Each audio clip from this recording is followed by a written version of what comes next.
Missouri ವಿಶ್ವವಿದ್ಯಾನಿಲಯದಲ್ಲಿ ಭೌತಶಾಸ್ತ್ರ ವಿಭಾಗದ ಪ್ರೊಫೆಸರ್ ಮತ್ತು ಇಲಾಖೆಯ ಮುಖ್ಯಸ್ಥರು ಆದ ಡಾಕ್ಟರ್ ಹೊಳಲ್ಕೆರೆ ಚಂದ್ರಶೇಖರ್ ಪುರಾತನ ಸಾಂಸ್ಕೃತಿಕ ಪರಂಪರೆಯ ಸಾರ ಸಮೃದ್ಧಿಯ ಮೌಲ್ಯಗಳನ್ನು ಒಳಗೊಂಡಿರುವ ಕರ್ನಾಟಕ ಭಾಗವತದ ರಚನೆಯನ್ನು ಮಾಡಿದ್ದಾರೆ. ಅವರ ಜೀವಿತದ ಒಂದು ಮಹಾನ್ ಸಾಧನೆಯದು.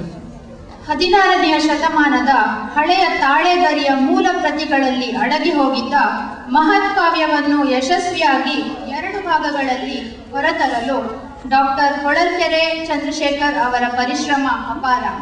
ತಾಳೆಗರಿಯ ಲಿಪಿಯನ್ನ ಓದಿ ಜೀರ್ಣಿಸಿಕೊಂಡು ಅದನ್ನು ಅನುವಾದ ಮಾಡುವುದಕ್ಕೆ ಅಗಾಧವಾದಂತಹ ತಾಳ್ಮೆ, ನಿಷ್ಠೆ, ನಿರಂತರ ಶ್ರದ್ಧೆ, ಆತ್ಮವಿಶ್ವಾಸಗಳ ಅಗತ್ಯ ಇದೆ.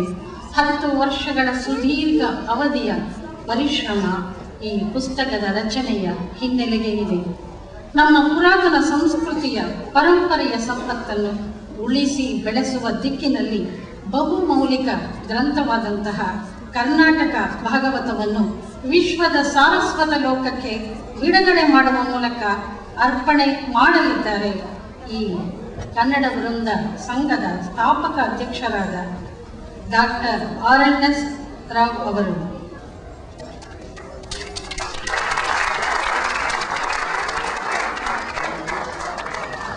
ಈಗ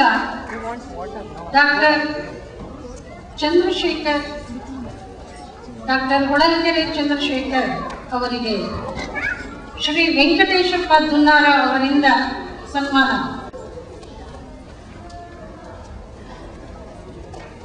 ಮಹಾನ್ ಲೇಖಕ, ಕರ್ನಾಟಕ ಭಾಗವತ ಪುಸ್ತಕದ ರಚನಕಾರ,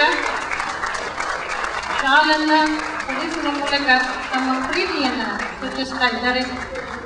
ವೆಂಕಟೇಶಪ್ಪ ದುನ್ನಾರ ಅವರಿಗೂ ಮತ್ತು ಸನ್ಮಾನವನ್ನು ಸ್ವೀಕರಿಸಿದಂತಹ ಡಾಕ್ಟರ್ ಹೊಳಲ್ಕೆರೆ ಚಂದ್ರಶೇಖರ್ ಅವರಿಗೆ ಅಭಿನಂದನೆಗಳು.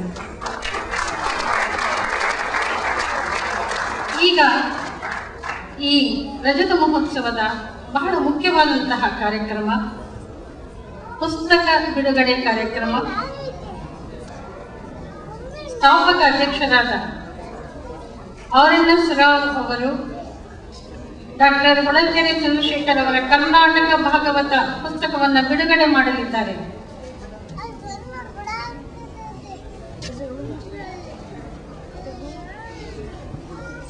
ಪುಸ್ತಕದ ಬಿಡುಗಡೆ ಕಾರ್ಯಕ್ರಮ ಜರುಗುತ್ತಿದೆ.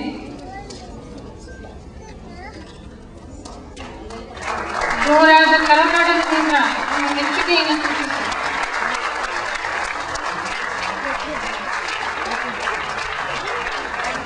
ಅತ್ಯಂತ ಪರಿಶ್ರಮ, ನಿಷ್ಠೆ, ತಾಳ್ಮೆಯಿಂದ ಓಲೆಗರಿಯಲ್ಲಿ ಅಡಗಿ ಹೋಗಿದ್ದಂತಹ ಮಹತ್ ಕಾವ್ಯವನ್ನು ಹೊರತಂದಿದ್ದಾರೆ ಡಾಕ್ಟರ್ ಹೊಳಲ್ಕೆರೆ ಚಂದ್ರಶೇಖರ್ ಅವರು.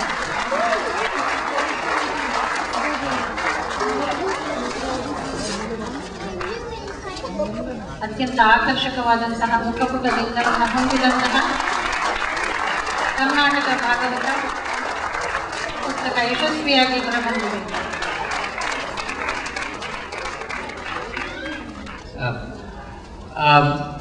ಕನ್ನಡ ಮಿತ್ರರೇ, ಈ ಸಮಾರಂಭದಲ್ಲಿ ನಾನು 10 ವರ್ಷಗಳಿಂದ ಮಾಡಿದ ಭಗೀರಥ ಪ್ರಯತ್ನದ ಒಂದು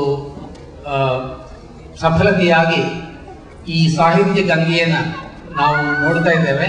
ಇದರಿಂದ ನಾವೆಲ್ಲರೂ ಪುನೀತರಾಗಲು ನೀವೆಲ್ಲರೂ ಮಾಡಿಕೊಟ್ಟ ಅವಕಾಶಕ್ಕೆ ನಾನು ಬಹಳ ಕೃತಜ್ಞನಾಗಿದ್ದೇನೆ.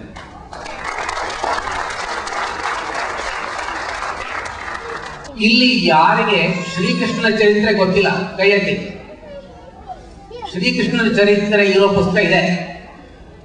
ಮಹಾಭಾರತದಲ್ಲಿ ಕೃಷ್ಣನ ಬಾಲಲೀಲೆಗಳಾಗಲಿ, ಅವನ ಗೋಪಿಯರೊಂದಿಗೆ ಮಾಡಿದ ರಾಸಕ್ರೀಡೆ ಮುಂತಾದ ವಿಷಯಗಳಾಗಲಿ ಇಲ್ವೇ ಇಲ್ಲ.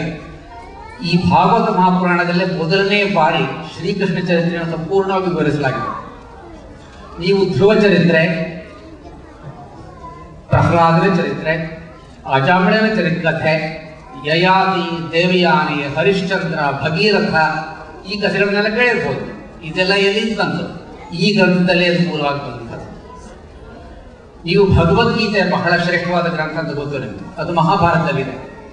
ಭಾಗವತ್ ಪುರಾಣದಲ್ಲಿ ಉದ್ಧವ ಗೀತೆ ಎಂಬ ಒಂದು ಸಂವಾದ ಇನ್ನು ಕೆಲವು ಅವಧೂತನ ಸಂಗತಿ ಮುಂತಾದಂತಹ ಬಹಳ ತತ್ವಪೂರ್ಣವಾದಂತಹ ಭಾಗಗಳಿವೆ. ಅವು ಹೆಚ್ಚು ಕಡಿಮೆ ಭಗವದ್ಗೀತೆಯಷ್ಟೇ ಬಹಳ ಪ್ರಖ್ಯಾತಿಯನ್ನು ಪಡೆದಿವೆ. So this is the very first complete production of this entire work, which is done with scholars, researchers, ಗಮಕಿಗಳು, ವಿದ್ವಾಂಸರು, ಕನ್ನಡಾಭಿಮಾನಿಗಳು, ಚಿಕ್ಕ ಮಕ್ಕಳು ಎಲ್ಲರ ಒಂದು ಗಮನದಲ್ಲಿಟ್ಟುಕೊಂಡು ಬರೆದಿದೆ. ಈ ಪುಸ್ತಕದಲ್ಲಿ ಏನಿದೆ, ಇದರಲ್ಲಿ ಮೂಲವಾಗಿ ಸುಮಾರು 900 ಪುಟಗಳಲ್ಲಿ ಆ ಎಲ್ಲ ಪದ್ಯಗಳು, ಭಾವನೆ ಪದ್ಯ, ಷಟ್ಪದ್ಯ ಪದ್ಯಗಳಿವೆ. ನನಗೆ ನನ್ನ ಹತ್ರ ಇದ್ದ 255 ವರ್ಷಗಳ ಹಿಂದಿನ ಒಂದು ತಾಳೆಗರಿಯ ಗ್ರಂಥವನ್ನು ಸಂಪೂರ್ಣವಾಗಿ ಇದರಲ್ಲಿ ಮಾಡಲಾಗಿದೆ. ಅಲ್ಲದೆ ಉಳಿದ ಕೆಲವು ತಾಳೆಗರಿ ಗ್ರಂಥಗಳು ಮೈಸೂರಿನಲ್ಲಿ ಕೆಲವು ಕಡೆಗಳಿರುವ ಲೈಬ್ರರಿಗಳಲ್ಲಿ ಅವುಗಳನ್ನೆಲ್ಲ ಹೋಲಿಸಿ ಆ ಗ್ರಂಥಗಳಲ್ಲಿ ಇರುವ ಕೆಲವು ಪದ್ಯಗಳ ವ್ಯತ್ಯಾಸ ಇದು ಅದರ ಮೇಲ್ಭಾಗ ಒಂದು ವಿಮರ್ಶಾತ್ಮಕ ಬರೆಯಲಾಗಿದೆ. ಅನುಬಂಧದಲ್ಲಿ ಕೆಲವು ಹೆಚ್ಚಿನ ಪದ್ಯಗಳನ್ನು ಬರೆಯಲಾಗಿದೆ. ಆಮೇಲೆ after that I have an English translation of the entire text with younger children in mind. All the beautiful stories of Dhruva, Prahlada, Ambarisha, Krishna's stories, every one of them can be read, and its English translation is in about 300 pages.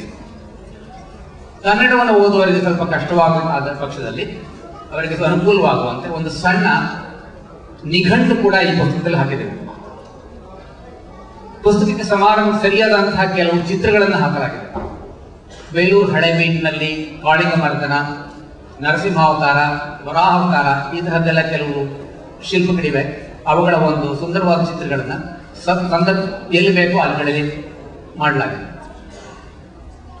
ವಿದ್ವಾಂಸರು ಮತ್ತು ಸಂಶೋಧಕರಿಗೆ ಅನುವಾಗಲಿ ಅಂತ ಹೇಳಿ ಸುಮಾರು ಒಂದು 50 ಪುಟಗಳಷ್ಟು ವಿಮರ್ಶಾತ್ಮಕವಾದಂತಹ ಒಂದು ಲೇಖನವನ್ನು ಬರೆದಿದೆ. ಇದರಲ್ಲಿ ಕವಿಗಳು ಯಾರು, ಈ ಕಾಲ ಯಾವುದು, ಭಾಷೆ ಏನು, ಹೇಗಾಯಿತು, ಅವುಗಳ ಎಲ್ಲ ವಿಷಯಗಳನ್ನ ದೀರ್ಘವಾಗಿ ಬರೆಯಲಾಗಿದೆ. ಈ ರೀತಿಯಾಗಿ with all the different segments of people in mind, we have tried to bring this up. And in this big endeavor, I cannot thank enough the support and encouragement of the Kannada Vrunda of Houston.